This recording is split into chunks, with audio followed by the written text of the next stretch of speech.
Bienvenidos. Esta va a ser nuestra sección de charlas, eh, que, bueno, toda esta semana, junto con la DGD y los demás centros de estudiantes de Campus Creativo, hemos tenido preparadas estas diferentes charlas según carrera, y esta es la de nosotros. Tenemos aquí a nuestro invitado, a Felipe Wilson, y a Jonathan Freire. Primero, Felipe nos va a contextualizar un poco lo que es el tema, nuestro gran tema, que es el ocio y los videojuegos en tiempos de pandemia. Muchas gracias por la presentación. Voy a compartir mi pantalla. Tengo un pequeño PowerPoint. Vamos a compartir pantalla y me avisan si es que se ve o no se ve.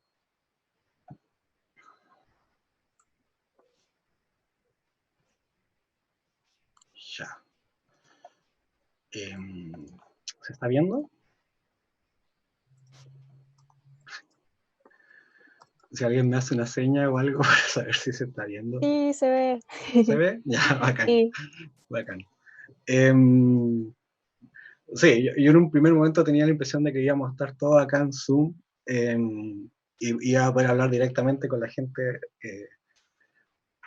Entonces, claro, es un poco extraño porque siento que estoy hablando así como en el aire, lo cual puede ser, no sé, medio extraño para mí, pero bueno. Quisiera dar las gracias al centro de alumnos de la carrera de videojuegos por esta invitación. Fue muy inesperada, no me lo esperaba realmente.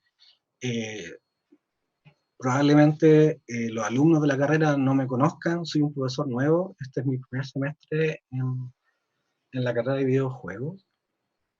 Estoy participando o estoy haciéndome cargo del taller 6, el taller de videojuegos experimentales y crossover. Así que solamente los alumnos de cuarto año de la carrera me conocen y fueron ellos los que me invitaron. Así que, bueno, muy agradecido por la invitación.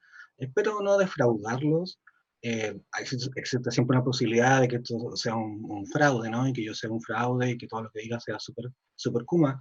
Espero que no sea así. Espero que sea interesante para ustedes. Y también encuentro súper bueno que no hable yo solamente, sino que después de mí venga Jonathan Freire. Jonathan Freire también es alumno de cuarto año de la carrera, también está conmigo en el taller de videojuegos experimentales y crossover, y es un gran alumno, y espero que su charla también sea muy interesante. A mí me pidieron que hablara sobre los videojuegos y el ocio en los tiempos de pandemia. Y Chuata, es un temazo enorme y puede tener múltiples lecturas en múltiples niveles. Y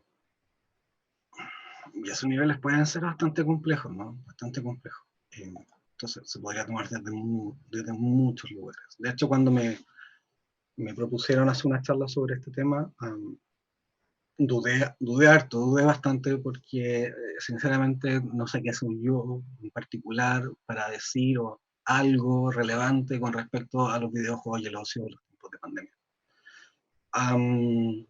Pero ya que los alumnos depositaron su confianza en mí, espero que no se hayan equivocado con esta lección. Voy a intentar decir algo y espero que eso que diga tal vez tenga algún sentido. Espero. Los videojuegos y el ocio en los tiempos de pandemia, bueno, o algo así, ¿no? Como es un tema complejo, es un tema peleagudo, eh, e intentar decir algo sobre esto es, de hecho, muy difícil, muy difícil. Bueno, antes que nada quisiera presentarme, eh, tal vez una clave media egocéntrica, pero sobre todo para que ustedes entiendan como del lugar desde donde hablo. Yo creo que cada uno de nosotros hablamos desde un lugar en particular, no hablamos desde la nada, no hablamos como desde el aire, estamos situados en un lugar particular y nuestra experiencia está definida un poco por lo que hemos hecho, ¿no? Y lo que hablamos también, ¿no? Muy de perogrullo lo que digo, pero por eso es importante presentarse. Soy licenciado en Artes Plásticas de la Universidad de Chile. Tuve mucho tiempo pintando haciendo escultura. Fui ayudante de escultura en la Universidad de Chile durante 5 años, un montón de rato. Al mismo tiempo, mientras era ayudante, también hice el magíster en artes mediales de la Universidad de Chile. Y básicamente trabajo en torno a medios digitales, y en particular de esos medios digitales, el videojuego. Y algunos aspectos del videojuego. Y esos aspectos del videojuego intento trabajarlos desde una noción más bien crítica y experimental. Particularmente qué pasa con la performance y los videojuegos, la performance del jugador y otro tipo de performance vinculadas a los videojuegos. Y junto con eso también dedico gran parte de mi semana, gran parte de mi tiempo a la docencia universitaria. Hago muchas horas de clases y eso me ha tenido medio vuelto loco. Este semestre no, hacer clases en línea es increíblemente difícil para todos. Y la otra parte de mi tiempo la dedico básicamente a desarrollos que tienen que ver con sistemas interactivos, muchos de ellos, la mayoría de ellos me ha tocado. ¿Cuándo saber tú por qué? Para museos. He trabajado hartos años para el MIM. Últimamente he estado trabajando para el MUI. Así que básicamente ese es mi perfil. Y todas las cosas que yo voy a decir a continuación deberían ser leídas en este contexto. Básicamente soy un artista visual o artista medial. A veces artista visual, a veces artista medial. Dedico parte de mi trabajo también al diseño de videojuegos y a la experimentación en torno a ellos. Y las cosas que voy a decir deberían ser entendidas en esa clave, ¿no? No soy un teórico, no soy un filósofo, no soy un analista de nada, tampoco soy un sociólogo, soy un artista y voy a intentar hablar desde ese lugar, si es que se puede decir algo desde ese lugar. Y vamos, y peor aún, ¿no? Voy a intentar decir algo sobre un tema que es heavy metal, la pandemia. Uf. La pandemia y algo que es polémico, o que uno podría pensar que hay cierta polémica en el título, ¿no? ¿Qué pasa con el ocio? ¿Qué pasa con los videojuegos? La pandemia, ¿no? La pandemia con la cuestión hiperreal, de una realidad que nos supera a todos, en ese sentido no hiperreal, sino que una realidad que nos supera, ¿no? Como lo real. Y contrapuesto a eso, la contracara, ¿no? Esta cuestión que es terrible, es una realidad, la gente se muere, está enferma, y no solamente en Chile, sino que en todo el mundo. ¿Y qué pasa con el ocio? ¿No? ¿Hay ocio en este contexto? Uf, es una pregunta compleja. Y esta pregunta compleja voy a intentar responderla con memes, con hartos memes. Tengo una selección, no son hartos, es eh, un grupo acotado de memes. Creo que los memes son un medio increíblemente poderoso porque a través del humor y a veces un humor bien radical, logran decir muchas cosas, y sobre todo muchas cosas con respecto a cosas que son difíciles de decir, ¿no? Cosas que son difíciles de tratar porque son cosas que están sucediendo en el presente. Parto con este. No, esta idea de que uno intenta autocuidarse y no estar tan vuelto loco leyendo cosas sobre el coronavirus, e inmediatamente sigue leyendo y ves las noticias. Y las noticias dicen lo mismo todos los días, básicamente, y uno empieza a caer en una especie como de descenso, ¿no? De delirio y de estrés y de constante tensión por una cosa que es infinitamente difícil de leer, ¿no? Y de entender nuestra situación actual. Y esa es la cara, ¿no? Esa es la cara así de angustia y de angustia, pero de querer seguir estando informado, ¿no? De querer seguir leyendo y querer intentar solucionar este puzzle en nuestra cabeza, saber para dónde va la cosa. Y realmente no ver mucha solución. Lo único que ver es más problemas en la televisión, con los medios cada rato. Y intentamos pensar qué es lo que se nos viene al futuro, ¿no? Como, me encanta este meme del viajero del tiempo, ¿no? ¿Qué año es? El 2020, el primer año de la cuarentena. Pongo este meme porque hay una relación con el tiempo en lo que estamos viviendo ahora que es muy extraña, ¿no? ¿Cuánto tiempo ha pasado desde que comenzó todo esto? yo ya no lo sé, ¿no? Estoy medio perdido.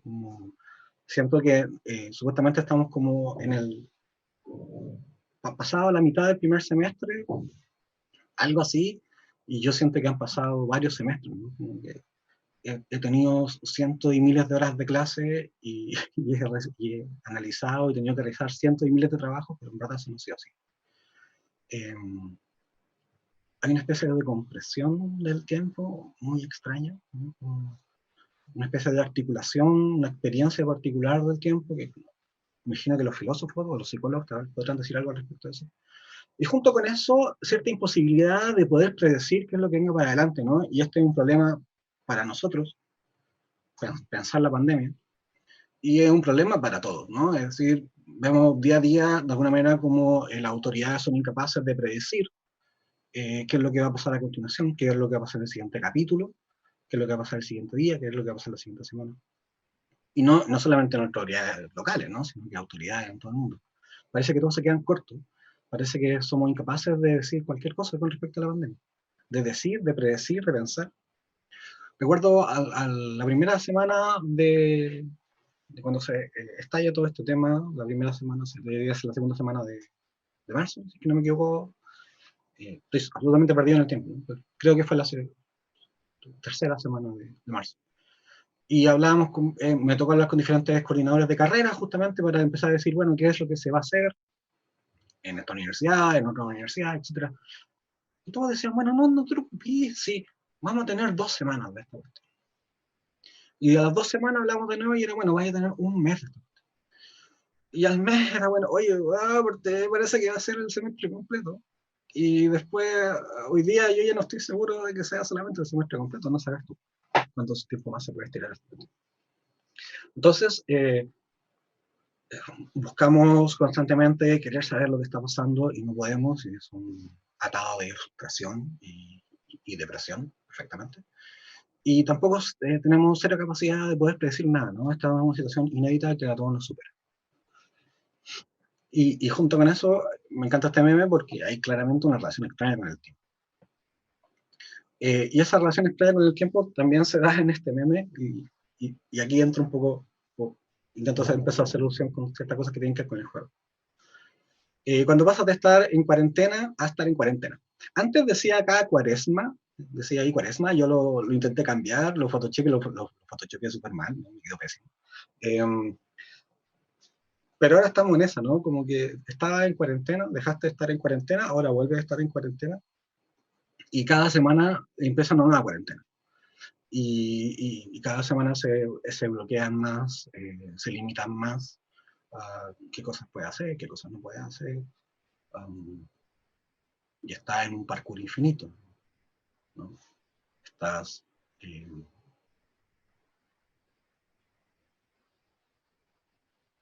la... ya, me escriben un comentario acá en el chat, que bacán que el comentario en el chat.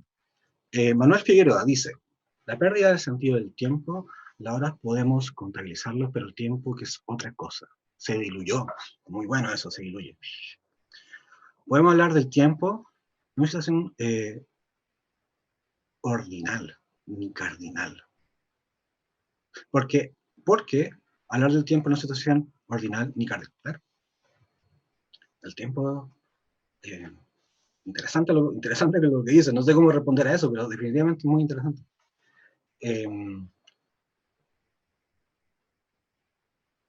Y el parkour, ¿no? El estar intentando hacer juegos, ¿no? Juegos como una especie como de parkour mental para pasar de la cuarentena a la cuarentena, o del tiempo en el tiempo, y de alguna manera intentar construir una especie de relato que tenga sentido con lo que nos está pasando, ¿no? Necesitamos ese relato que de alguna manera valide qué es lo que estamos haciendo y por qué lo estamos haciendo, y por eso estamos constantemente leyendo las noticias. Y al final, entre noticia y noticia, entre problema y problema, entre límite y límite, vamos haciendo una especie como de parkour.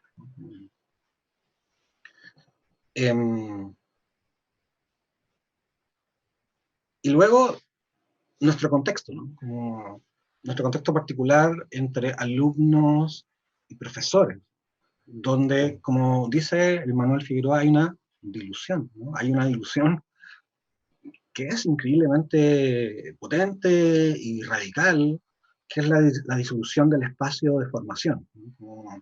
El espacio del streaming, el espacio de la clase online, es un espacio muy interesante y que tiene características bien particulares, pero claramente no logra reconstituir el espacio de la formación.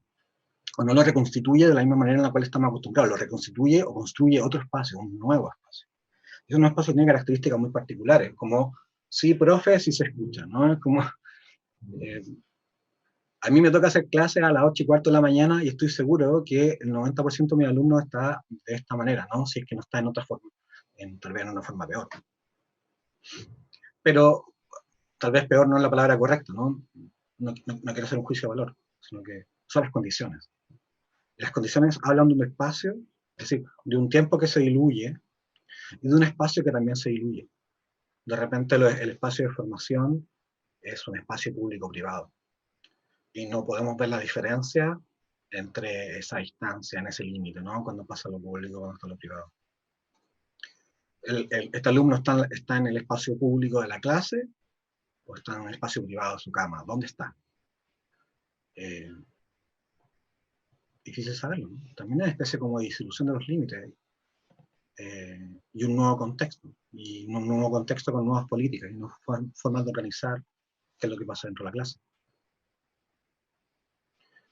Este meme es muy bueno porque es muy nerd, ¿no? Es la lección de anatomía de Rembrandt en versión Zoom, en versión Blackboard, o póngale usted el nombre que quieran a la plataforma de clases online o de reuniones o de teletrabajo. Es muy potente, es muy interesante este meme, porque de repente todos los alumnos de la lección de anatomía ya no pueden estar ahí en el lugar del cuerpo. Ya no están con el cuerpo. Tienen que ver ese cuerpo a distancia. Y surgen problemas que son propios de la teleepistemología, ¿no? El conocimiento a distancia. No pueden palpar, no pueden tocar la vena, no pueden abrir el músculo. De alguna manera tienen que estar mediados por un computador, por la cámara, y a la vez mediado por la versión que el profesor da de ese cuerpo, ¿no? No pueden estar ahí con el cuerpo. Y de repente el profesor adquiere un poder infinito, ¿no? Como que controla la situación en su totalidad, media, indica qué es lo que deberíamos ver de ese cuerpo. Interesante que en el taller de videojuegos experimentales nos sucedió algo parecido con esta idea del cuerpo y de un cuerpo ausente. Y intentamos resolver el problema del cuerpo ausente. No sé si la resolución fue la mejor, pero algo hicimos, y de hecho me gustaría mostrarles algo de lo que hicimos en relación a este cuerpo ausente y de este espacio diluido. Está muy buena esa palabra, diluido. El siguiente meme es un poco más polémico, pero tengo que ponerlo de todas maneras, ¿no? No me puedo saltar este meme. La universidad diciendo a la prensa que todo se está llevando a cabo perfectamente. Los profesores son una casita de goma, una casita inflable de muy mala calidad, y los alumnos están adentro de esa casita. Y da la impresión de que no lo están pasando muy bien. Hay un tiempo, vuelvo atrás, ¿no? Hay un tiempo diluido, hay un espacio diluido, hay un cuerpo ausente, y hay una especie de, en todas estas ausencias, ¿no? Y en todas estas disoluciones, hay algo así como una obra de teatro que hemos tenido que levantar. Y hemos tenido que decidir que todos queremos participar efectivamente de esta obra de teatro. Y con eso no digo que las clases presenciales no sean también una obra de teatro, también lo son, ¿no? También son una ficción y todos aceptamos participar de esa ficción. El tema con esta obra de teatro que hemos tenido que levantar es que una obra de teatro que se ha tenido que levantar en algunas semanas y que hemos intentado hacer lo mejor posible, ¿no? Pero claramente falta mucho. Y claramente no sé si hemos leído, si hemos sabido leer correctamente cuáles son las características del medio que nos toca trabajar hoy en día. No sé si hemos hecho esa lectura en profundidad, no sé si hemos tenido el tiempo de hacer esa lectura en profundidad. Sebastián Guerrero, saludos, profe, de un exalumno de la del Pacífico. ¡Wow! Buenos memes y reflexiones. Qué bacán. Seba Guerrero, del Pacífico. Bueno, la del Pacífico. ¿Qué cosas pasaron ahí? Ahí también pasaba algo como esto, pero en otro contexto. Los profesores también intentamos salvar. Y finalmente la realidad nos ganó. Entonces, estamos intentando levantar a esta obra de teatro con estructuras muy débiles, ¿no? Nos encontramos un par de palos, un par de clavos, hacemos pantomimas, hacemos gestos en el aire y esperamos que los alumnos efectivamente aprendan algo, ¿no? Pero tengo muchas dudas si es que eso efectivamente pasa, o pasa como debería. Probablemente no pasa de la mejor manera posible y sería también iluso pensar que pasará de una buena forma. Están los alumnos, y la mayoría de mis alumnos, muchos de ellos son gamers. La mayoría, ¿no? O algunos de ellos. Y es muy interesante la relación entre los gamers y la pandemia. Es como si los gamers hubiesen nacido salvados de la pandemia. Eh, Viven encerrados en sus casas, frente a pantallas, siempre estuvieron preparados, ¿no? Nacieron frente a las pantallas, un poco como Bane en Batman 3 o algo así. Nacieron en la cuarentena, nacieron frente a las pantallas, nacieron jugando y nacieron sin contacto social. Claramente eso es un meme, ¿no? Es un chiste, eso no es real. Eh, pero algo de realidad, ¿no? Se cruza, aparece entre medio de eso. Y también habla un poco con respecto de qué forma se construyen las relaciones entre los jugadores. Y cómo de repente los jugadores son sin querer serlos, ¿no? Interesante eso, ¿no? Los jugadores sin querer serlo, de repente son un ejemplo de cómo hacer las cosas, ¿no? Tipos que están súper, hiper, mega concentrados frente a sus pantallas, pueden estar sentados en sus sillas de gamer durante 24/7 y no les pasa nada, comen Doritos todo el día. Y son los perfectos teletrabajadores. Me encanta este meme de Office, así como la cara del tipo que no tenía ninguna preparación para lo que se le vino encima y de alguna manera supo hacerlo, ¿no? Como que estuvo preparado para eso siempre.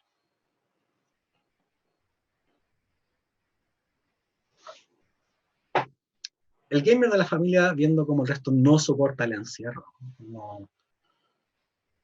Entonces, el gamer es un tipo que nace frente a la pantalla y un tipo que también sabe proyectar su voluntad en la pantalla. Eso también creo que es una característica de los gamers. Saben proyectar su voluntad, saben proyectar no solamente su voluntad, sino que también su presencia, que ha sido un tema clave que hemos tratado durante este semestre, cómo proyectamos la presencia a través de la pantalla. Entonces no tengo problema si es que mi voluntad, y mi presencia, y mi cuerpo, y mi yo, no puede estar haciendo o haciéndose en el mundo de las cosas reales, ¿no? O en el mundo de las cosas físicas, para no decirle reales, sino que físicas. No hay problema, ¿no?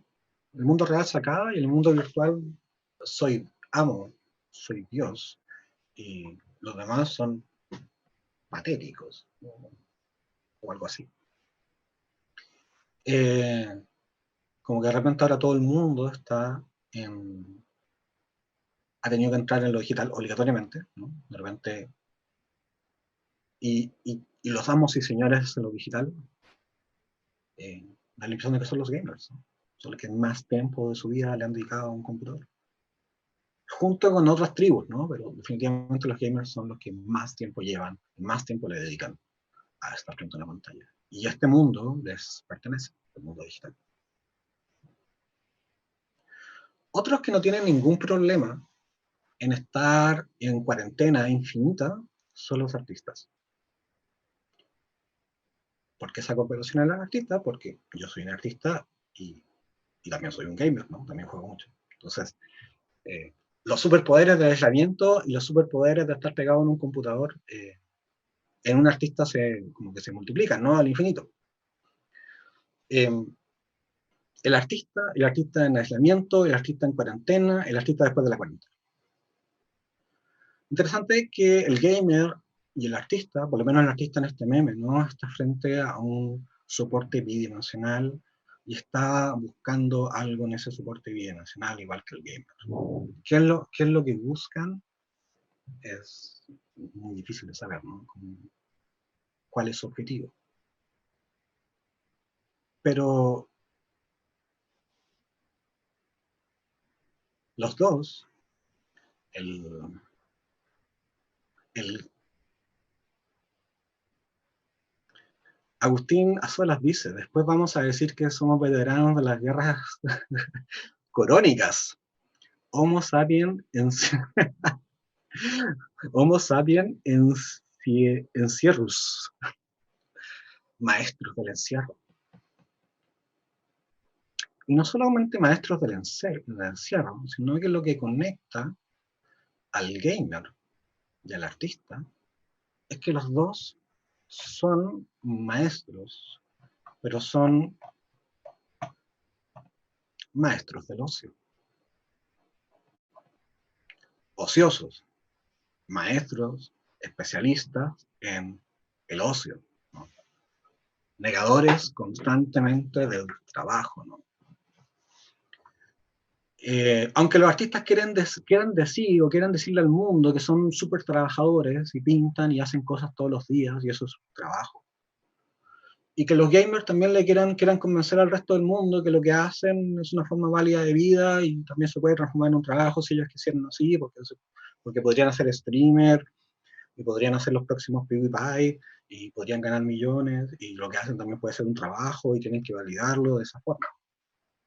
Pero en verdad los dos no son trabajadores en lo absoluto, son ociosos y deberían ser orgullosos ociosos, ¿no? Orgullo ocioso, unidos en el ocio.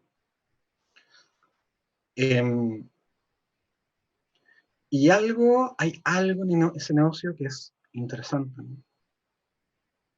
Hay algo en esos dos objetos, en el objeto del juego y en el objeto y en el objeto de la pintura, o en el objeto del arte, ¿no? En el objeto de la creación, que, que conectan las dos cosas.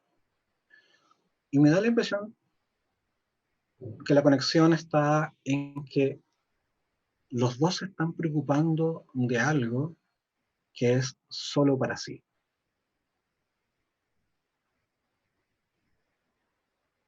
Juego porque juego, ¿no? Porque me gusta, pero no juego porque tenga un motivo posterior, una proyección al futuro de algo. Juego porque el juego es bueno y quiero resolverlo, ¿no?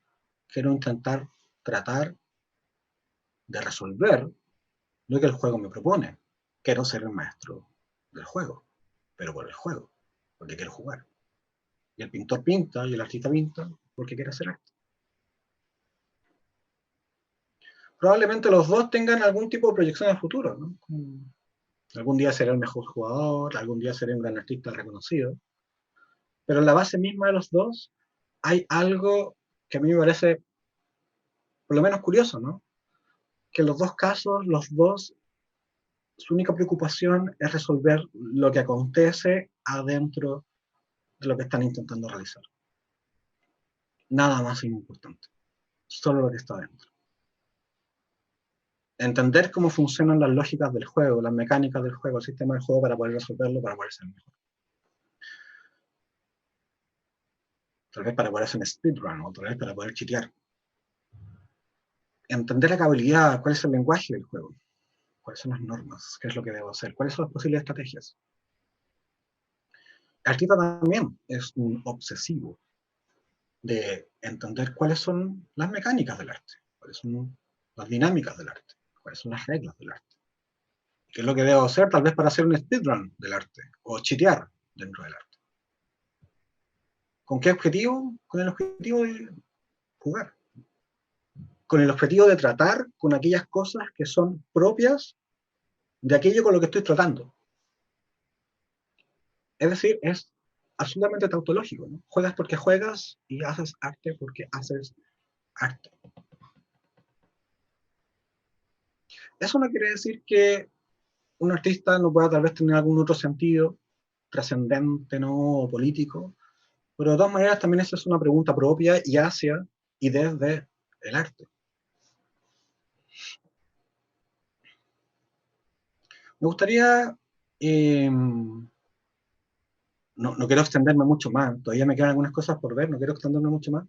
Quiero mostrar algún par de monos, monos que no son míos y algunos que sí son míos, para seguir tratando esta relación entre jugadores y artistas. ¿Se conectan o no se conectan? Traje algunos videos, algunas maquininas, ¿no? Maquinina la idea de poder grabar, actuar, representar, hacer algo dentro de un videojuego y grabar y presentarlo como un producto audiovisual, algunas maquininas, y tengo algunas cosas que son más bien a nivel de hacks o modding de videojuegos que también pueden ser muy interesantes. Me gustaría mostrar algunos que son súper clásicos, que probablemente ya los conozcan, pero que son, creo que, interesantes para la reflexión. Para esta reflexión en torno al ocio, y a los jugadores, y a los artistas.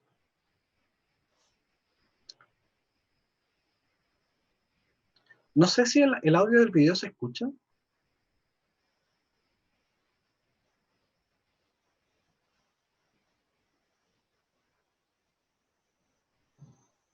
Si alguien me puede decir si se escucha o no. No, no se escucha. ¿No se escucha? Ya. No sé cómo resolver eso. No sé cómo se resuelve el tema que no se escucha, pero de hecho hay un solo caso que es muy fome que no se escuche. Pero bueno. De hecho hay varios casos que son muy fomes que no se escuchan. No sé cómo hacer. No sé si hay que configurar algo aquí.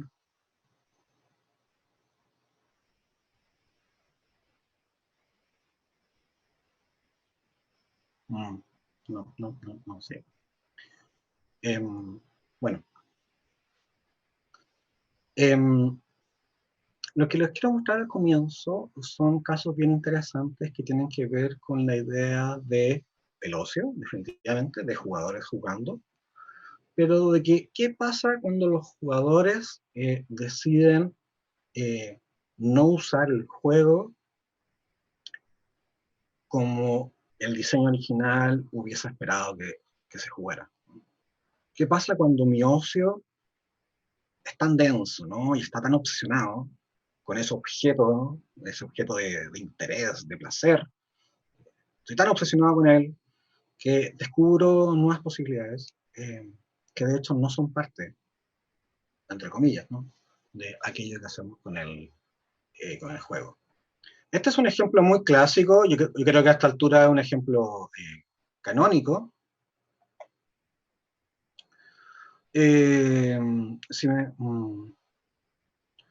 Claro, va a sonar. Sí, acabo de mutear el video. Sí, lo acabo de mutear. Lo acabo de mutear porque no me escuchaba a mí mismo.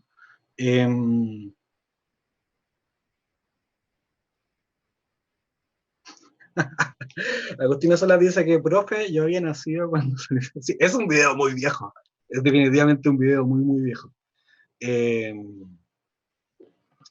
A ver, voy a intentar ver si sale por los parlantes, se alcanza a escuchar algo.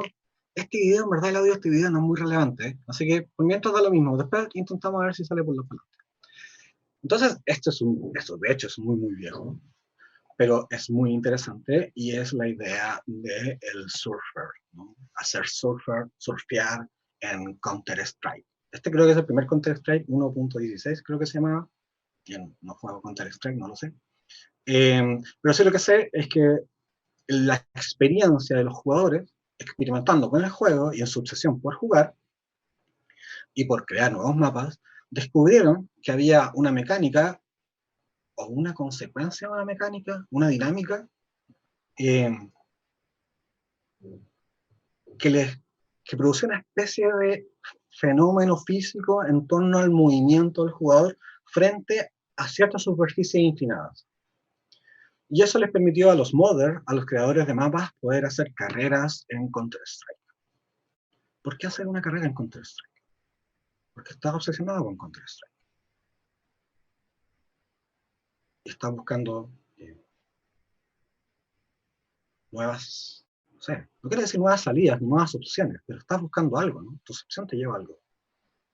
Y esto rápidamente se transformó en un deporte. Se hacían competencias. ¿Quién lograba los tiempos más rápidos, ¿no? ¿Quién lograba surfear a la mayor velocidad? Esto no era, podríamos decir, parte de la visión de los autores de Counter-Strike, claramente. Pero estaba de alguna manera en el sistema. Era parte de alguna manera del sistema y emergió, ¿no? Como un comportamiento emergente. Muy bonito, es un comportamiento emergente. Y ese comportamiento emergente solamente surge porque tienes una manga de ociosos obsesionados con un juego en particular. Y de repente tienes una nueva posibilidad. Y de repente tienes un nuevo mundo. Voy a seguir, tengo hartas cosas que mostrar. Probablemente no las muestre todas, pero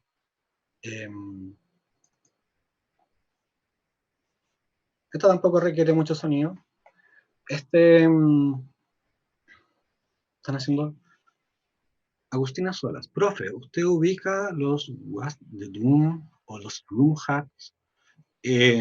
Yo tengo una memoria así de pajarito, entonces puede ser que alguna vez haya leído o haya visto algo sobre eso, pero en este momento no lo recuerdo. Así que, de repente, si quieres así como postear un link o algo, y alguien quiere verificar que ese link sea real, primero, antes de verlo,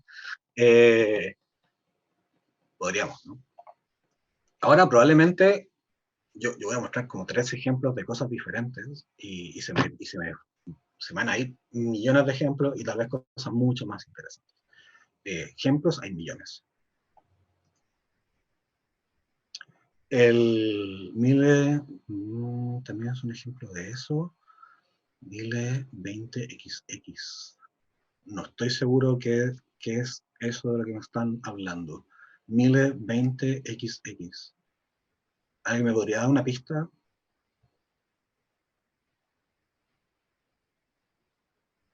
Ahora insisto, yo no soy un erudito, ni tampoco un experto en la materia. Solo tengo también mis 2 obsesiones personales y intento dar pistas con respecto a eso. Este caso a mí me parece que es muy interesante. Es un jugador de Skyrim que juega Skyrim con un control hecho de papas. Y es interesante porque uno puede decir, bueno, Skyrim sigue siendo Skyrim o no. ¿Y por qué jugarlo con papas? Es interesante que hay una conexión entre el juego y el absurdo, o entre el jugar y el absurdo.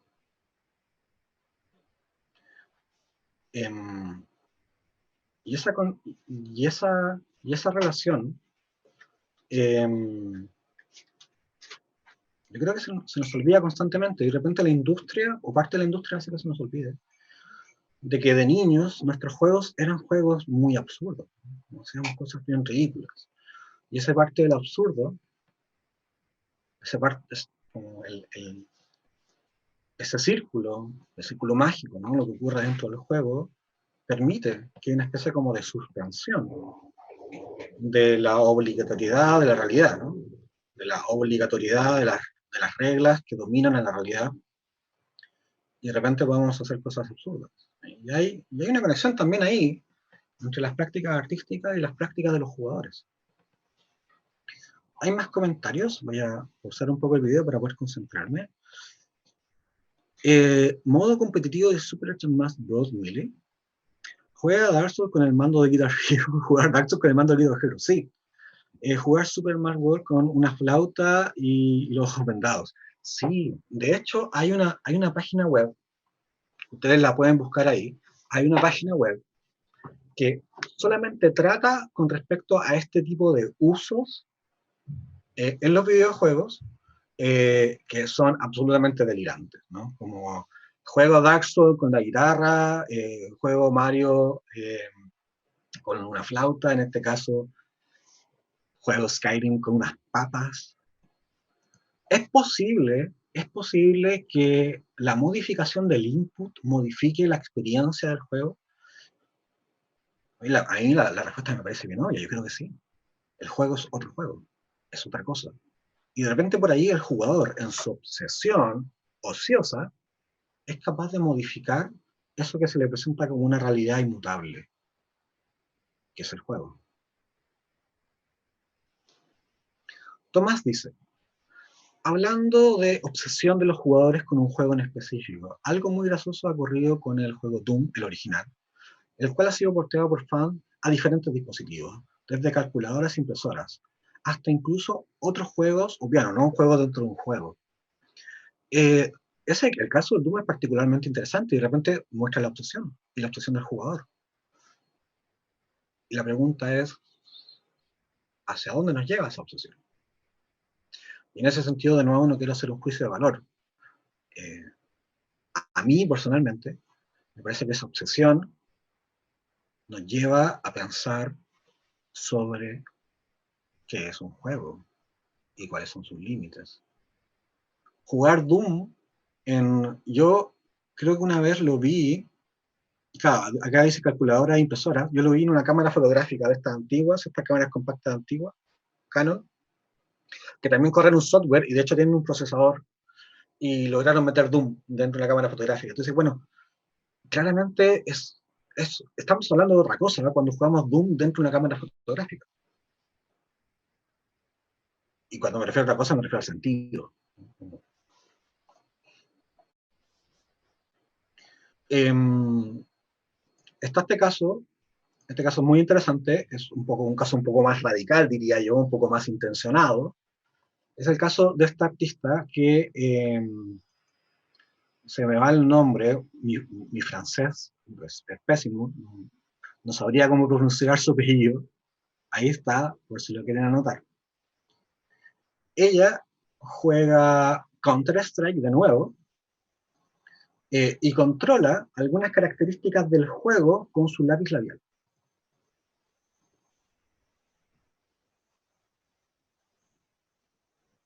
Entiendo que solamente controla algunas partes del juego con el lápiz labial y otra la está controlando directamente con el mouse o con el control, perdón, con el teclado.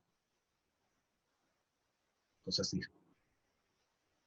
Yo hace mucho tiempo que no veía este video, entonces no recordaba exactamente qué es lo que decía. Dispara, ¿no? Dispara cuando se pone el lápiz labial. Esto claramente está en otra clave, pero es una clave de todas maneras muy interesante, ¿no? Me obsesiono con el juego, pero también me obsesiono con las representaciones que en el juego aparecen. Y de repente puedo hacer un statement. Puedo hacer que mi juego, mi forma de jugar y mi obsesión sea un statement, ¿no? Sea una postura. Quiero decir algo. La relación entre el arma, la vía labial, yo no podría entrar ahí en ciertas categorías, ¿no? Ciertas políticas y psicológicas, o la política psicológica del videojuego, ¿no? Hay harto tema muy interesante. Solamente con el hecho de performar de cierta manera en un juego. Cerrar esto. Hay más comentarios. Lo juegan en unos Smart Fridge. Ya en refrigeradores inteligentes. Cajeros automáticos también. Can't find cream is you ain't looking kid. Exacto. Voy a ver si este último, voy a sacarme los audífonos, voy a salir por los parlantes. Espero que esto se pueda escuchar porque el sonido de esto es más relevante.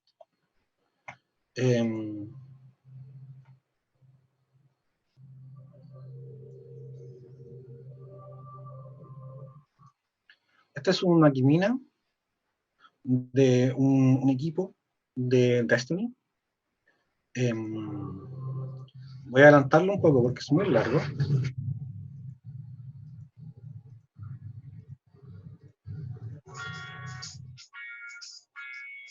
Ustedes me dicen si se escucha, si no, le subo más.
Voy a seguir sin audífonos y ya, espero que se haya escuchado.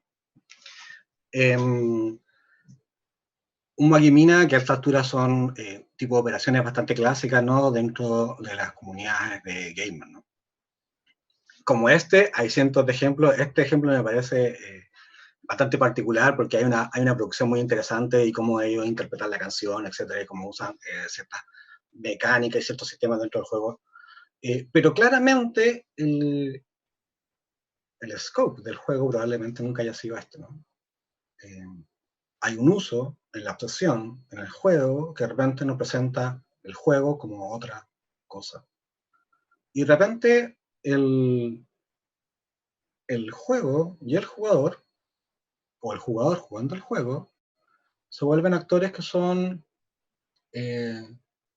subversivos, ¿no? Como que subvierten lo que el juego es, ¿no? O lo que el juego nos puede imponer en algunos casos. Entonces, el juego podríamos decir que tiene una agenda, tiene un agenciamiento, su palabra, ¿no? Sobre el jugador, pero el jugador puede revertir esa agenda sobre el juego en la performance.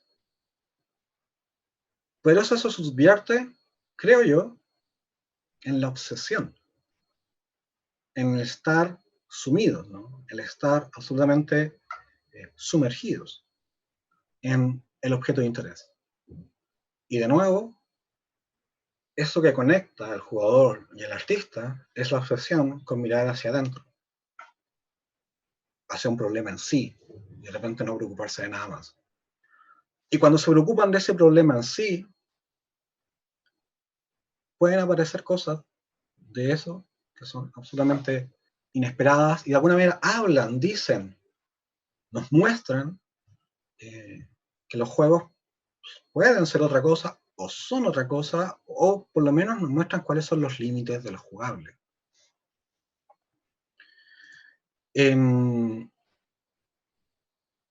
Lo que les acabo de mostrar podríamos decir que son jugadores obsesionados con el juego y de repente hacen cosas que tú ya no estás seguro que sea solamente jugar, sino que puede ser otra cosa. Les quería mostrar dos artistas hay muchos artistas que trabajan con la idea del juego. Yo elegí dos, así como dos que son mis favoritos, y que son de hecho increíblemente relevantes para la historia del arte, ¿no? Y solamente puse dos porque no quería la lata con este tema. Primero tenemos a un tipo que es básicamente un monstruo en el sentido de que su importancia es enorme y es imposible hablar de él sin, sin no, es difícil hablar de Marcel Duchamp, es muy difícil hablar de él, porque todo lo que uno puede decir de él probablemente no seas capaz de explicarlo, ¿no? Y que es como un ingenuo, como... Marcel Duchamp es una figura increíblemente compleja e increíblemente relevante para el arte del siglo XX y también para el arte del siglo XXI. E interesante, muy interesante, que era un tipo que estaba obsesionado con el juego. Fue el artista más importante del siglo XX, por lo menos en el mundo de las artes visuales, y era un tipo que estaba profundamente obsesionado con el juego. Estaba profundamente obsesionado con el juego y el jugar, con las dos cosas. Y de hecho, a Marcel Duchamp se le vincula a otro grupo, ¿no? Al Dada, grupos absolutamente subversivos, ¿no? Que rompen con las lógicas clásicas del arte, las instituciones, la forma en la cual los artistas hacen el arte y qué es aquello que el arte debería ser. Algunos podrían decir que Marcel Duchamp estuvo no vinculado con el Dada, pero definitivamente hay una conexión ahí. Y esa conexión tiene que ver con la idea del juego. Dadaístas y Marcel Duchamp, los dos, el grupo de los dadaístas y Marcel Duchamp en particular, los dos lograron subvertir las lógicas del arte o hablar sobre las lógicas del arte a través del juego. Veían en el juego una conexión muy profunda con respecto a el arte. ¿Cuál es esa conexión? No sé, es algo difícil de poner en palabras, creo yo. Pero creo que tiene que ver con que con cosas bien fundamentales, ¿no? Podríamos pensar que hay una construcción, hay un sistema, hay piezas y partes, hay un lenguaje que está en juego y hay una serie de participantes activos, ¿no? Que tienen una voluntad y juegan y danzan en torno a objetos. Y esa danza es un juego, ¿no? Es una danza de las voluntades. Y este juego es un juego muy fino, donde hay que tener estrategias muy cuidadosas, ¿no? Para jugar ajedrez hay que ser un tipo increíblemente preparado y increíblemente obsesionado con la capacidad de predecir el futuro, lo que justamente no podemos hacer ahora, como yo predigo lo que va a ser el jugador. Al igual como un diseñador de videojuegos también tiene que ser capaz de predecir qué es lo que va a hacer el jugador. Un artista también intenta predecir los fenómenos que van a ocurrir en la comunicación. Pero esa predicción, su único sentido es profundizar las lógicas del juego, ¿no? Es querer entender mejor el juego. Y acá estoy diciendo como unas máximas, y por favor no me tomen tan en serio, como que son especulaciones mías, y puedo estar profundamente equivocado, ¿no? Pero me da esa sensación, como que el jugador y el artista jugador, lo que hacen es, en su obsesión, lograr profundizar en aquello que el juego es. Logran entender el juego y al tiempo que lo entienden, agregan una nueva capa sobre el juego se vuelve más complejo y ya no podemos jugar de la misma manera. Después de Duchamp, los artistas no pueden hacer arte de la misma manera. Estamos obligados, la mayoría de nosotros, a tener que siempre pensar qué diantre fue lo que hizo Duchamp. Y otros, y muchos otros, ¿no? Duchamp no fue el único. Duchamp hizo varias performances, al igual como teníamos nuestros jugadores que hacen performance, los artistas hacen performance jugando también. Y tiene una bien en particular, que a mí se me olvidan un poco los detalles, pero lo hace junto con el compositor norteamericano John Cage, un compositor increíblemente relevante para la música contemporánea. Podríamos decir que es igualmente relevante que Duchamp para las artes visuales, John Cage para la música contemporánea. Los dos, los grandes referentes, las figuras más relevantes del siglo XX juegan un partido de ajedrez. Y cada una de las celdas del tablero está conectada con un sistema que hace que cada vez que tú pongas una pieza en ese sistema se escuche una nota. Entonces el juego, el jugar el juego, se transforma en una composición musical. De repente el juego, solamente el hecho de jugar el juego es en sí un acto artístico, una performance artística y podría llegar a ser perfectamente también una obra de arte. El jugar el juego. Acá lo intentan poner de manifiesto haciendo aparecer el sonido, ¿no? Tienes que activar algo, tienes que hacer aparecer el sonido para que el juego aparezca y para que de repente entendamos que lo que estamos viendo es el juego y algo más que el juego. O estamos profundizando en el juego para entender otra cosa. Marcel Duchamp, un monstruo. Claramente cualquier cosa que yo diga sobre él probablemente va a estar mal y todos los teóricos del arte me van a caer encima y me van a decir que estoy profundamente equivocado. Así que tampoco, de nuevo, no se tomen muy en serio lo que estoy diciendo. Y uno, bueno, se han escrito millones de tesis doctorales sobre él y uno podría estar infinitamente hablando sobre Duchamp. Y vale la pena conocerlo, por lo menos, ¿no? Yo creo que los alumnos de diseño de videojuegos deberían conocer profundamente a Duchamp. Algunas pistas les puede dar. Y otro artista que a mí me gusta mucho es una pareja de artistas que trabajan bajo el nombre Yodi. Se hicieron famosos por ahí entre el 93, el 94, 93, 94, 95, cuando emerge como el boom del arte vinculado con nuevos medios, o arte y nuevos medios, arte y ciencia, arte y comunicación digital. Los Joy siguen trabajando y siguen haciendo cosas increíbles, pero podríamos decir que su periodo más importante es del 93 hasta el 2000, principios del 2000. Y tienen una obra que a mí me gusta mucho, que es muy significativa para mí, que se llama Untitled Game, así como un juego sin título. A veces pienso que el juego del ganso, esto de Untitled Game, viene un poco de acá, tal vez están citando esto, no creo, pero yo quisiera que fuera así. Untitled Game tiene varias versiones, y esta se llama Control Space, así como los dos botones del teclado, Control Space. Untitled Game son una serie de juegos, una serie de mods del Quake 1, si es que no me equivoco, puedo estar equivocándome de ese dato, pero son una serie de mods del Quake 1, donde ellos modifican el juego hasta tal punto que casi no hay juego ahí. Es decir, y esto es interesante también, ¿no? Uno podría pensar que el acto de la destrucción también es un tipo de juego. Yo creo que más de algunos de ustedes cuando chicos jugaron a desarmar cosas, ¿no? Como, yo recuerdo que desarmé una enceradora que tenía en la casa y estaba así vuelto loco desarmándola y no sabía por qué. Muchos artistas también juegan a desarmar. Los Yodi son expertos en desarmar tecnologías. Y lo que hicieron acá fue desarmar el Quake 1. Les voy a mostrar un fragmento. Les voy a mostrar con el inicio todo. También aparecen partes de la interfaz de usuario.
Hay algunos comentarios.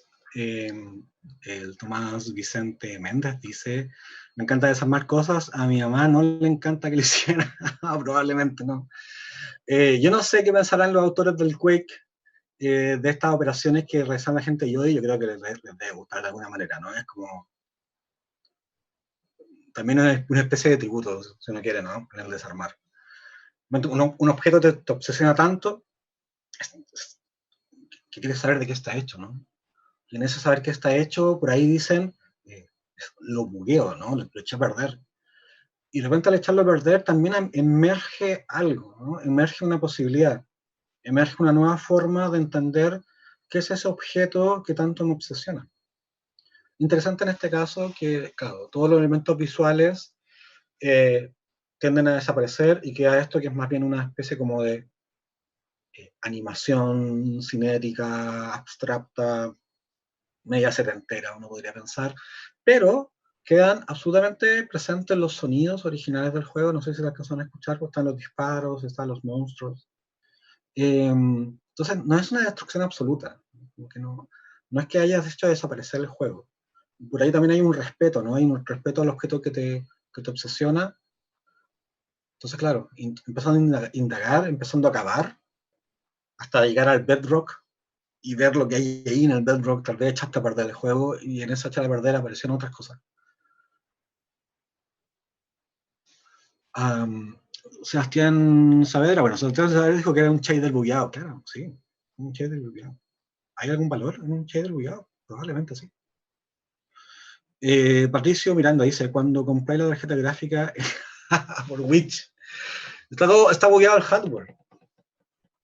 Es interesante el tema de lo bugueado, ¿no? El tema de lo echado a perder. Es interesante cómo el juego, como una posibilidad del juego también puede significar echar a perder. Y cómo echar a perder también nos puede permitir pensar desde otro lugar.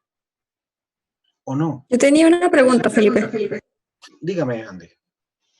¿La subversión obligatoriamente tiene que venir de la obsesión? O sea, ¿se tiene que conocer el sistema antes de subvertirlo? ¿O puede ser una especie como de subversión accidental? Por ejemplo, si un jugador no conoce todavía las reglas o las mecánicas de, no sé, Minecraft, por ejemplo, o cualquier otro juego, y de repente hace algo que a algún jugador hardcore no se le había ocurrido jamás. ¿Eso se considera como subversión pese a que no fue voluntaria? Sí, yo creo que el accidente es totalmente válido. Es totalmente válido. Ahora, tal vez lo difícil ahí es que esa persona,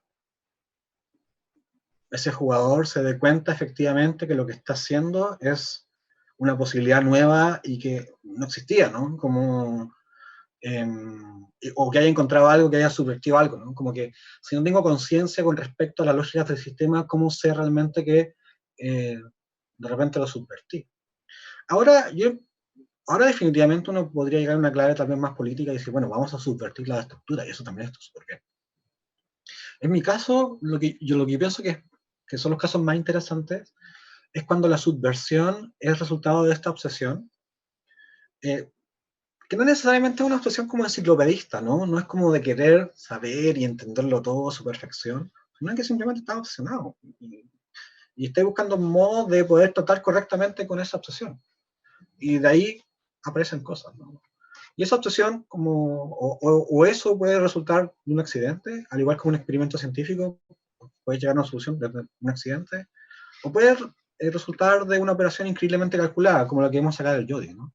Esto se ve muy azaroso, pero lo que vemos acá es alta ingeniería, ¿no? Como unos tipos que realmente pudieron decompilar, pudieron abrir, pudieron hackear, pudieron hacer ingeniería inversa del motor y modificar su comportamiento, ¿no? Yo diría que sí, yo diría que en verdad no hay problema, ¿no? De cómo uno llega a esto. Pero tengo mis dudas ahí si cuál es el valor que se le da y cómo puedes hacer esa lectura.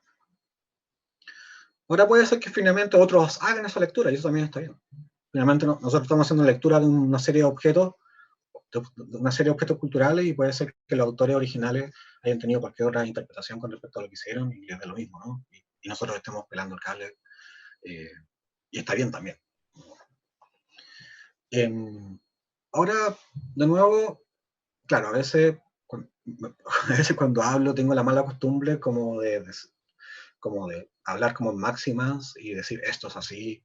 En verdad, esto es algo que creo que estoy observando y que creo que sucede, pero de nuevo puedo estar profundamente equivocado y puedo estar solamente viendo una parcialidad muy pequeña y hay un montón de casos que no estoy viendo, etc. No soy científico ni tampoco soy solamente un artista. Y lo bueno de ser artista es que uno se puede equivocar un montón y que a la equivocación no le puede sacar mucho partido. No sé si ya me he alargado un montón, creo que ha pasado casi una hora, pero en verdad no pensé que iba a hablar tanto. Y he mostrado como los referentes que más me interesaban. Y hay un par de cosas más que podría mostrar, pero me voy a alargar un poco. Y sinceramente no quisiera quitarle tiempo a lo que viene a continuación, a la charla entre ustedes y lo que va a presentar el Jonathan Fried. No quisiera quitarle tiempo a él. Sé que solamente quedan, creo que es hasta 20 para las 8, un cuarto para las 8 está fijada la reunión. Así que prefiero dejarlo hasta ahí. Creo que dije algunas cosas que a mí me parecen interesantes. No sé si realmente logré contextualizar cuál es el problema de los videojuegos y el ocio en los tiempos de pandemia. Definitivamente es un tema que me excede por mucho. Pero espero haber dado con algunas claves en relación a qué significa ser un ocioso. Y qué pasa con el ocio, o con ser un ocioso en tiempos de pandemia.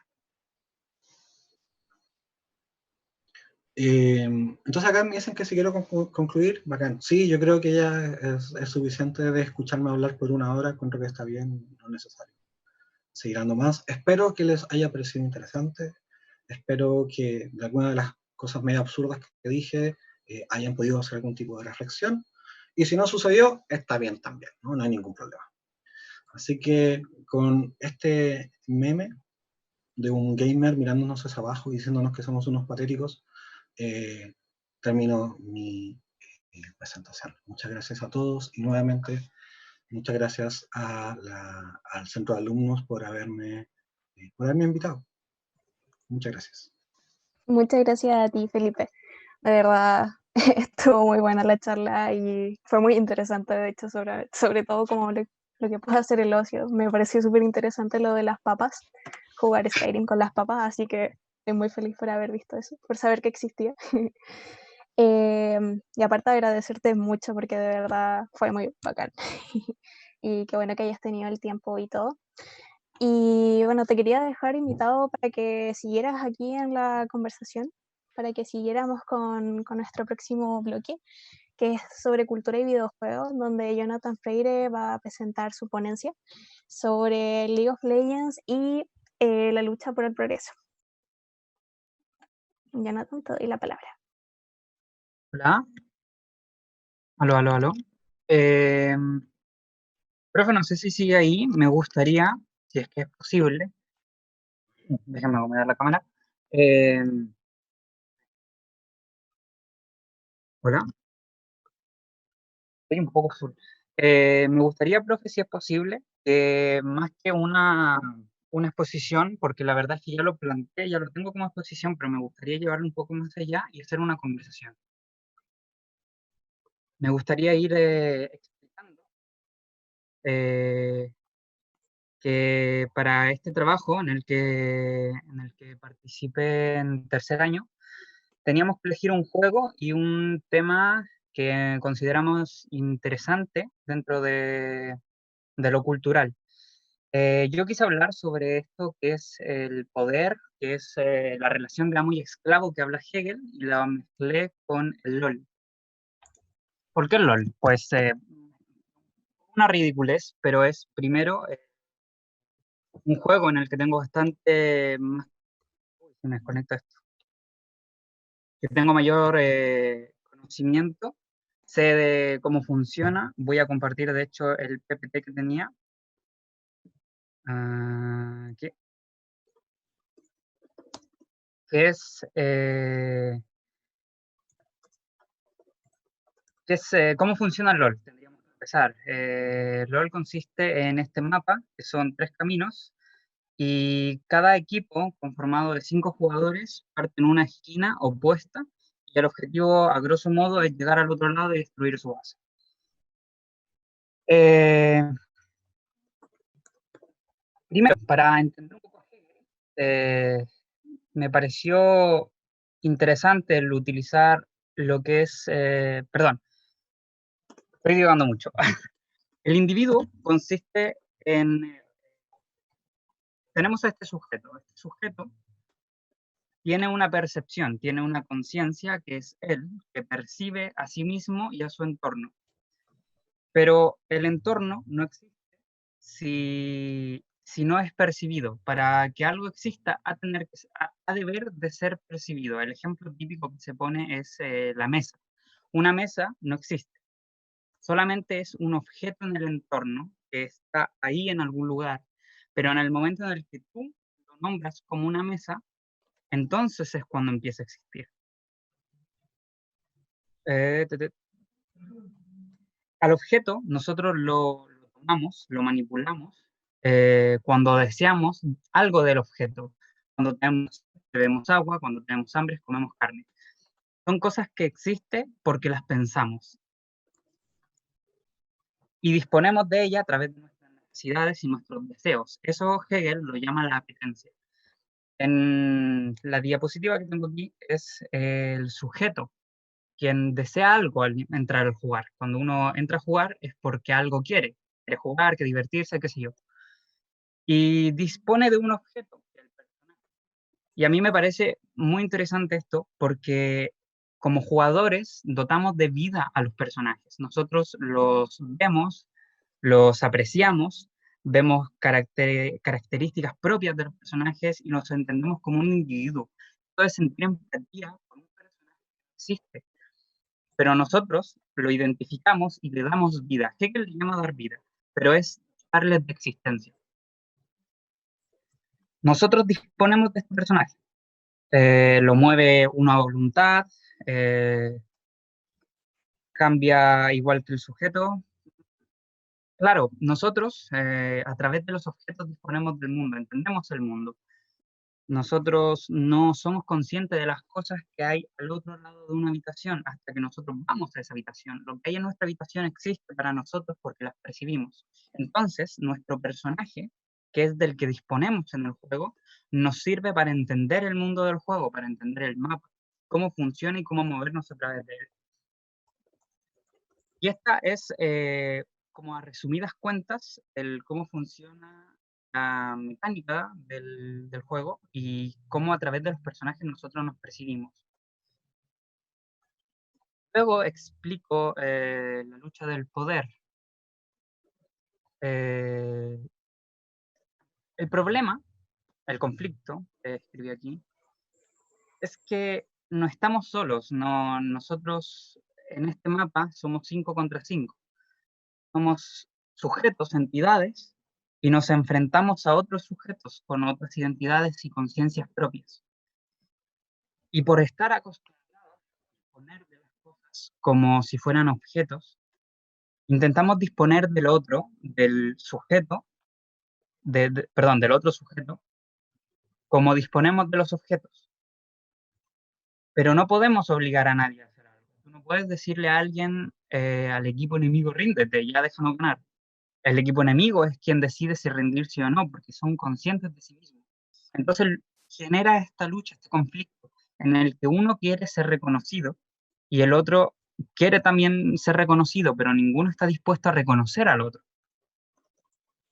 A mí me parece genial que esto sea de este juego. No he jugado el Dota, no conozco tanto, y el LOL como referente porque tengo mayor conocimiento. Y aparte, aclarar que toda esta lucha de poder no es solo en este juego, sino que ocurre en todos los juegos y en toda relación social. Lo que a mí me genera más interesante es que el LOL puede crear esta simulación de una relación social en que se fuerza una lucha contra el otro y hay fuerte deseo de dominar al equipo enemigo. Es como una simulación real, de una relación social real que está simulada en un videojuego.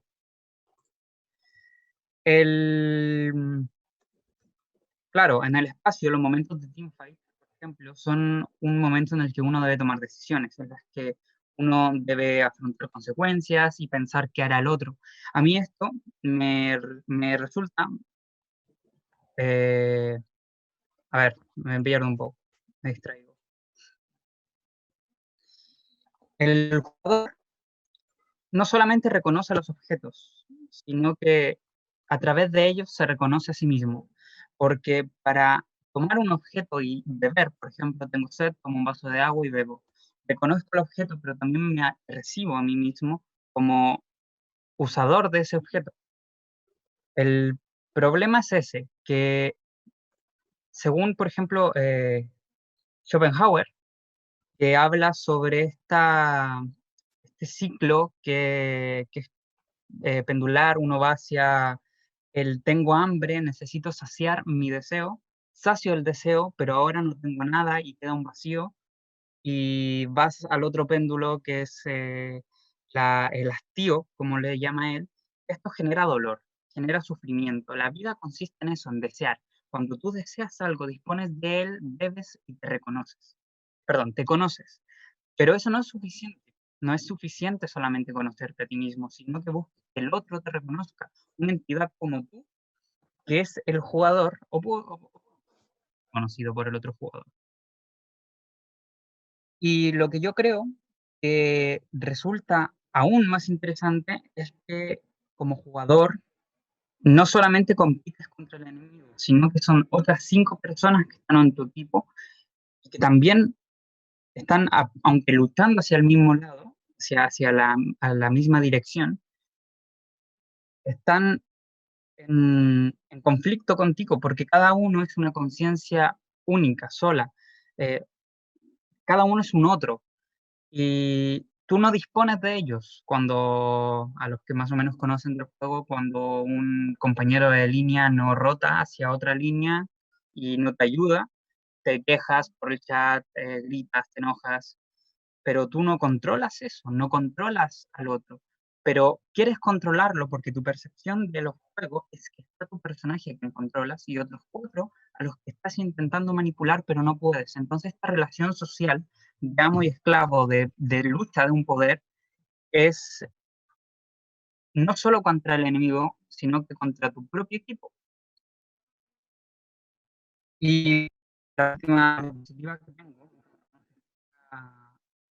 el, me parece que es el cómo funciona el mundo. En el LOL, cada uno cumple su rol, intenta jugar él bien como puede, porque cada uno se centra en el yo, pero no en el equipo. Entonces a mí me parece que perdón, no a mí, sino a Hegel, lo que le parece es que esta lucha de poder, desafiar al otro, solamente gana aquel que está dispuesto a morir. Quien está dispuesto a morir, por ejemplo, en la relación amo y esclavo, el amo quiere dominar, el esclavo no quiere ser dominado. ¿Quién gana cuando se lucha? Lucha gana el que está dispuesto a darlo todo. Es una metáfora de estar dispuesto a ceder todo. Entonces, puedes ganar. Y como expliqué al principio, cuando dotas de vida a un objeto, le dotas de significado, de conciencia, de objetivo. Entonces, cuando tú mueres, cedes tu libertad, por así decirlo, cedes tu conciencia, cedes tu capacidad de ser tú a otro.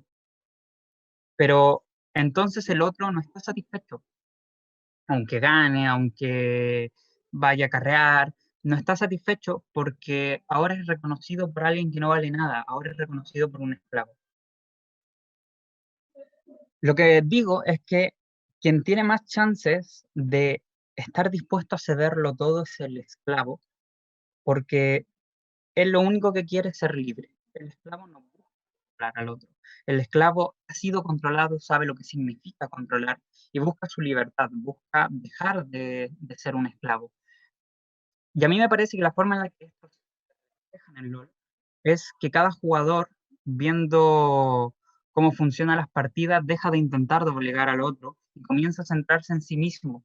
Cuando empiezas a mejorar tú, a mejorar la sintonía con el equipo, es cuando empiezas a subir ligas, cuando empiezas a saber cómo funciona el jueguito, cuando puedes llegar a ser un jugador súper competitivo. Y aunque es cierto que la mayoría de los jugadores que están eh, principalmente en Challenger y juegan en el mundo competitivo, son jugadores que entienden la mecánica del juego en general, no el trasfondo social que esto implica. Pero de todas formas, los grupos que se forman tienen sus propias sinergias. Ninguno intenta obligar al otro.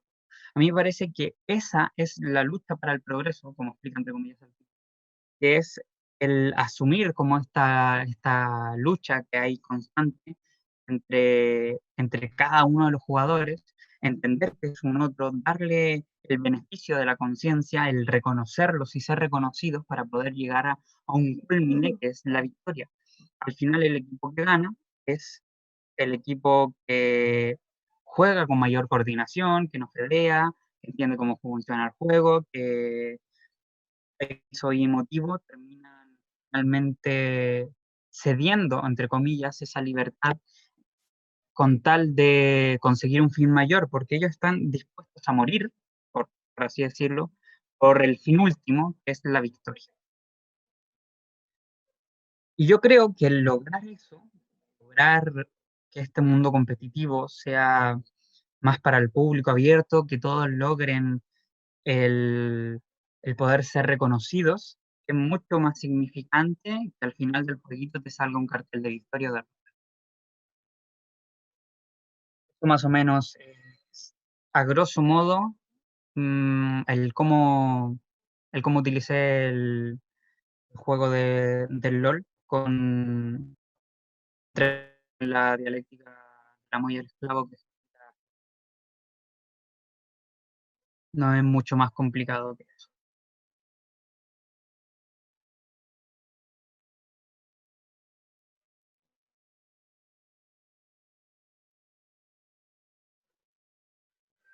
Claro.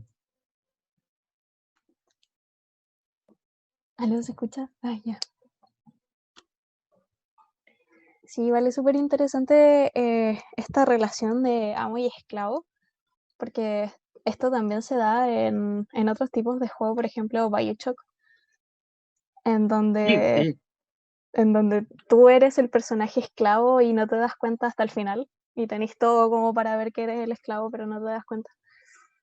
Y al final claro. esta filosofía es súper interna. Al final es así, en todos los juegos se da, sobre todo en los MOBA. En los MOBA se da muchísimo. Parte del análisis que yo quería hacer en primera instancia cuando empecé a crear el jueguito, o sea, a crear la charla, no, el trabajo del tercer año, fue como una pequeña reflexión que no solamente hay tres luchas que son aliados, sino que el juego es quien gana al final. LOL está dispuesto a darlo todo por seguir sobreviviendo. Que si todo el mundo perece, nadie lo juega. Entonces, si él pierde, el LOL pierde como juego, deja de ser jugado, muere finalmente. Entonces, para el juego es morir o morir, entonces está dispuesto a darlo todo.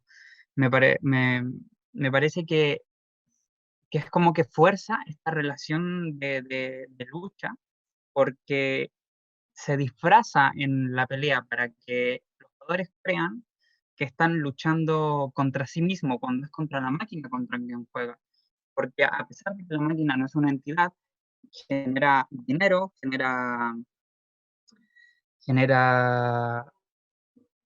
espectáculo. eh, Me distraje con el comentario.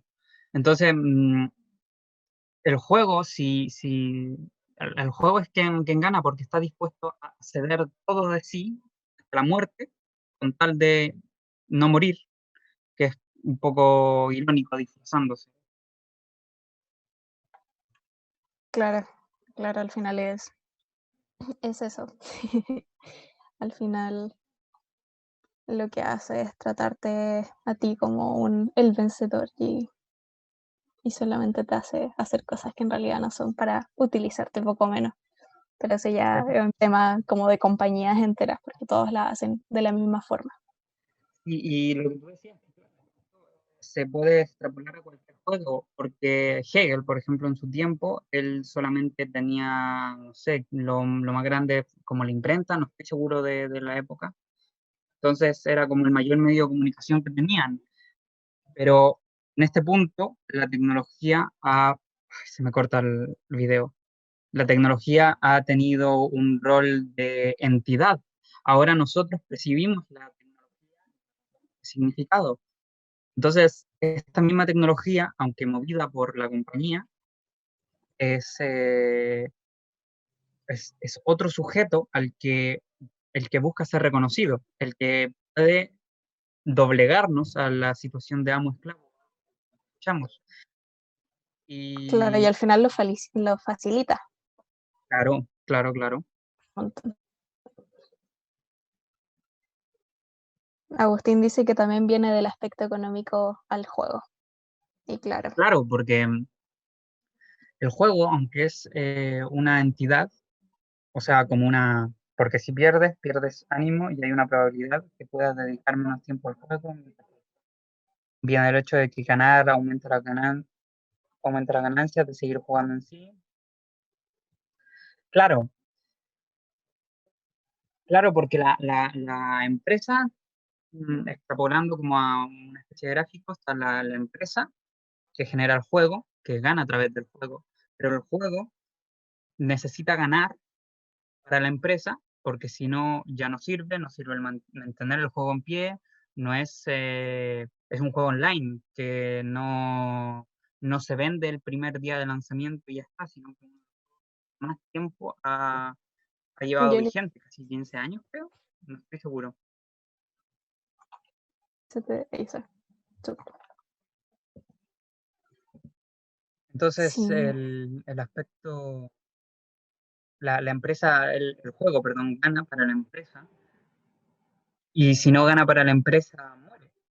Entonces tiene que generar esta lucha entre los jugadores, que es se retroalimenta entre los mismos jugadores que ganan una partida y pierden, y queda el rencor y quieren volver a jugar para intentar volver a someter, y es una relación social que, como Hegel explica, está en todas las relaciones, perdón, es una relación de poder que Hegel las relaciones sociales.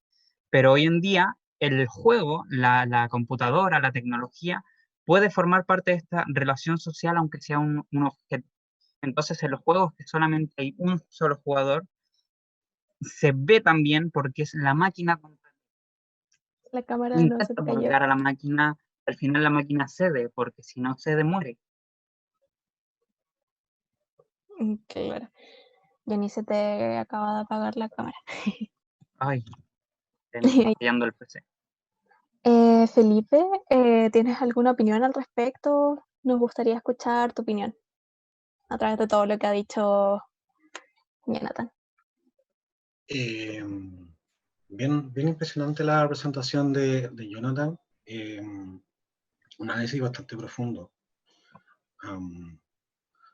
Y me sorprendo, ¿no? Como que, bueno, yo los conozco hace muy poco tiempo, entonces me sorprendo todavía de que no les cacho todavía hasta dónde han llegado con respecto a los análisis personales que cada uno han hecho. Entonces, de hecho, estoy impresionado por la presentación.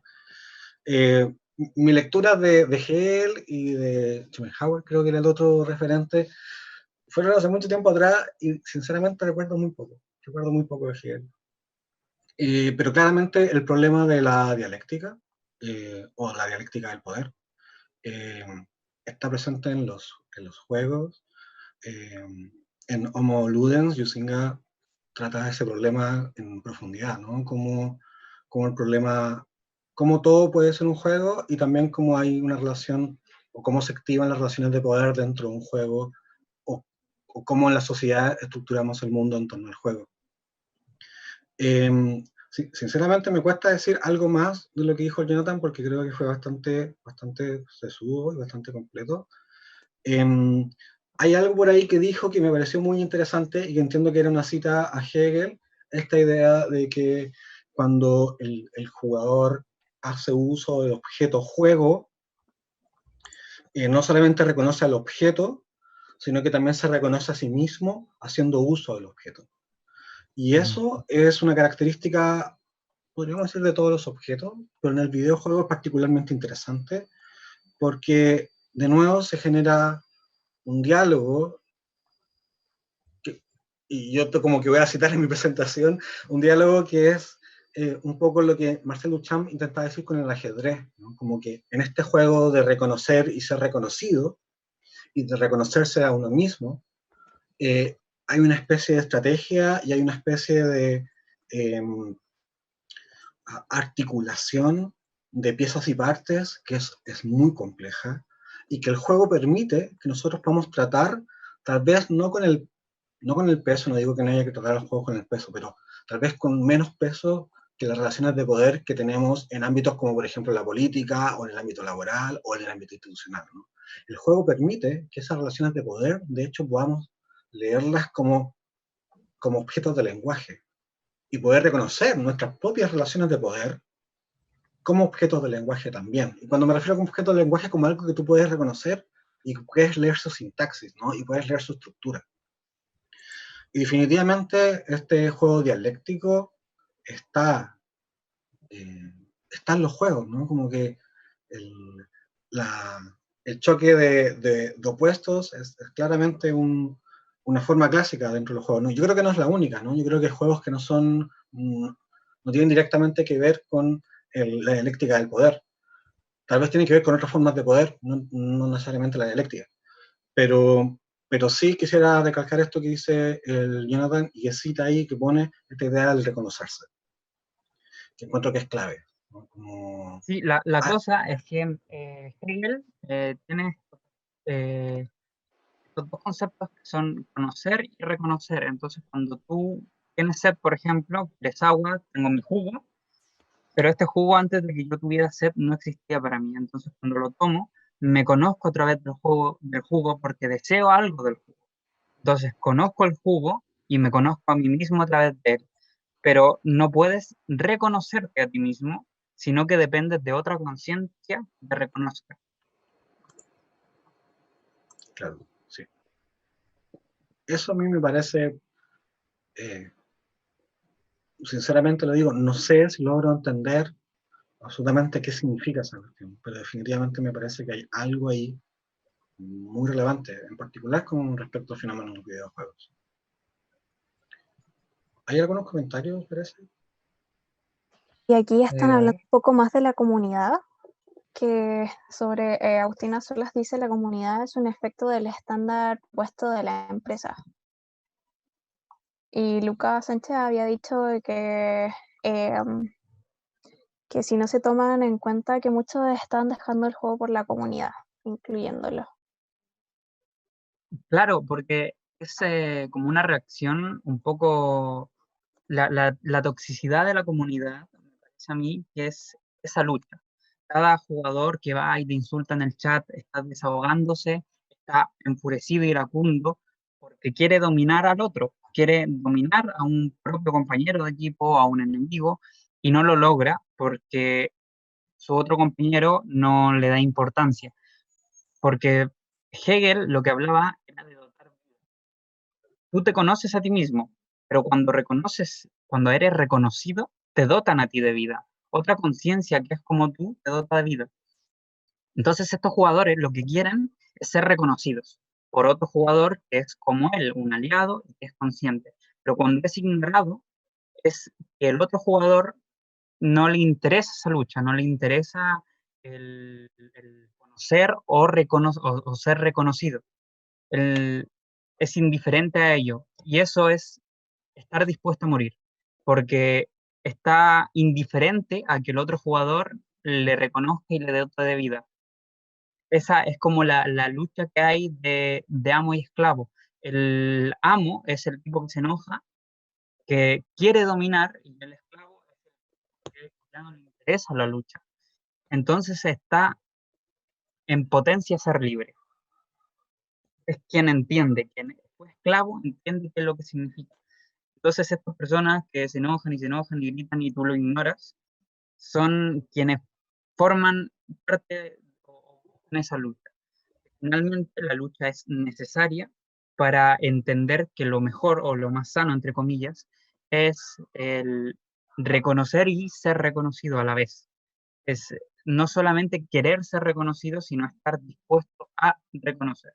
Que creo yo, en el ambiente competitivo del juego, es como lo más valorado, porque ponte en Challenger, Faker peleando contra no sé quién, no le va a estar escribiendo en el chat, guardia, súper enojado, sino que él entiende que el otro es una entidad separada de él y juntos en armonía buscan la victoria, no solamente por su propia individualidad o el propio reconocimiento.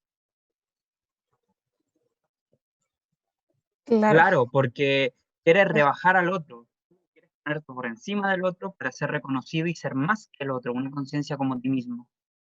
El problema es que aunque lo hagan, no van a estar suficientemente, no va a ser suficiente. No es suficiente que alguien que no es nadie te reconozca. Porque al principio de la lucha quieres que te reconozca por una conciencia.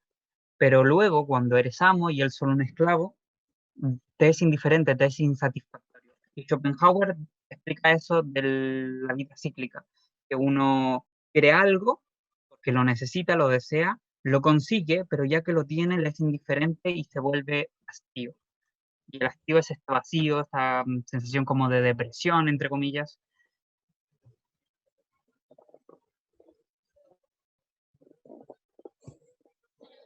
claro, y al final se puede seguir con este juego todo el rato. Sí, es... Dale, dale. Y bueno, ahora estamos en la hora, así que le queremos volver a agradecer a Felipe y a Jonathan por haber estado con nosotros y exponernos todo esto. De verdad ha sido una charla muy interesante y aunque nos pasamos un poquito de la hora, fue una buena charla y muchas gracias Felipe por quedarte hasta el final. También muchas gracias a los que nos ayudaron a organizar todo esto y eso, como centro de alumnos estamos súper felices de que esto haya resultado súper bien. Así que ojalá todos lo hayan disfrutado. Gracias también a todos los que se quedaron viéndolo hasta el final, a los que comentaron. Así que eso, muchos saludos. Cuídense del corona, lávense las manos, salgan con mascarilla o no salgan. Y eso, esperamos volver a tener otra oportunidad, otra charla como esta. Así que, bueno, y están invitados a todas las otras charlas que se van a dar durante la semana y vamos a estar comentando y publicando las otras charlas que están en Facebook, en la carrera, en la página de la carrera está el itinerario, así que pueden revisarlo y ver qué les interesa y asistir a estas charlas que están preparadas para ustedes. Muchas gracias. Chao.